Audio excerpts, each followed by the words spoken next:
Hey everyone, welcome to the channel and welcome to the M Lakshmikant series. तो series में बढ़ते बढ़ते we are on the chapter number 15 and chapter number 15 is Interstate Council.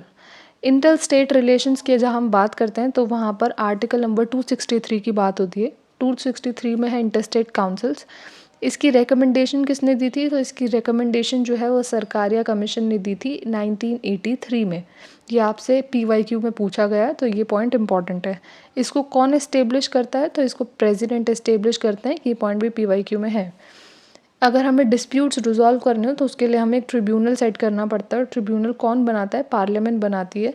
और इसका जो decision होता है वो फाइनल होता है, यानी कि बाइंडिंग. PYQ में अक्सर ये भी पूछा गया है कि इसका डिसीजन फाइनल डिसीजन होता है या नहीं होता है, तो ये भी आपके लिए पॉइंट इंपॉर्टेंट है.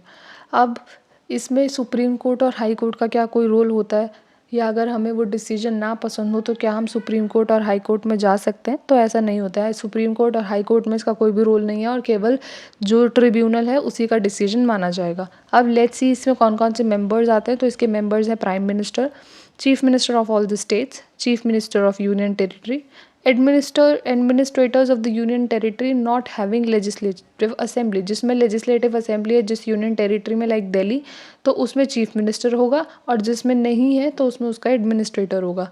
Governors of the state under presidential rule. अगर कोई स्टेट प्रेसिडेंशियल रूल के अंडर है तो उसमें गवर्नर भी पार्टिसिपेट करेंगे इसमें. और 6 cabinet ministers including the home minister, और 5 मिनिस्टर्स फ्रॉम द स्टेट. ये सभी इसके मेंबर्स हैं.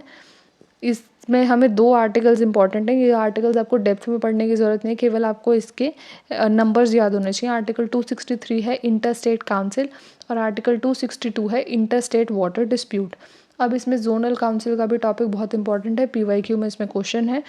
तो statutory body under state reorganisation act 1956, ये एक स्टैट्यूटरी बॉडी है, तो ये आपको पॉइंट बहुत इंपॉर्टेंट है. उसके बाद ये स्टेट रीऑर्गेनाइजेशन एक्ट 1956 के अंडर आता है. इसका चीफ चेयरपर्सन कौन है? तो इसका चेयरपर्सन है होम मिनिस्टर. ये क्वेश्चन PYQ में है. वाइस चेयरपर्सन कौन है? Chief minister.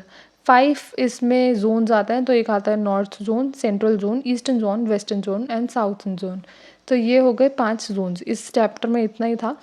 अब मैंने आपको कई बार कहा कि इसमें ये PYQ में, ये PYQ में, तो आपको PYQ से ही पता चलता है कि आपको क्या पढ़ना है. अगर आप PYQs देखेंगे इंटरस्टेट काउंसिल से रिलेटेड, इंटरस्टेट रिलेशन से रिलेटेड, तो आपको पता चलेगा कौन कौन से पॉइंट PYQ में पूछे गए हैं और कौन से आगे पूछे जा सकते हैं. तो आपको उसी से ही अंदाज़ा लगेगा कि आपको क्या पढ़ना है और क्या छोड़ना है. तो PYQs बहुत इंपॉर्टेंट है. आप PYQ अभी से एनालिसिस कीजिए. PYQs लास्ट में करने की चीज़ नहीं होती है. एग्ज़ाम से 10 दिन पहले अगर PYQs करेंगे तो वो नहीं काम आएगी. अभी से PYQs को कीजिए. आप मॉक को अभी ना कीजिए, मॉक को आप लास्ट में करें, पर PYQs को अभी से आप देखते रहें. So this was it. इसमें इतना ही था. मिलता है चैप्टर नेक्स्ट में, जो कि है चैप्टर नंबर 16 इमरजेंसी प्रोविंसेस. वो हम अगली यूनिट में करेंगे. सो अगर वीडियो यहाँ तक देखा है तो थैंक्स फॉर वॉचिंग.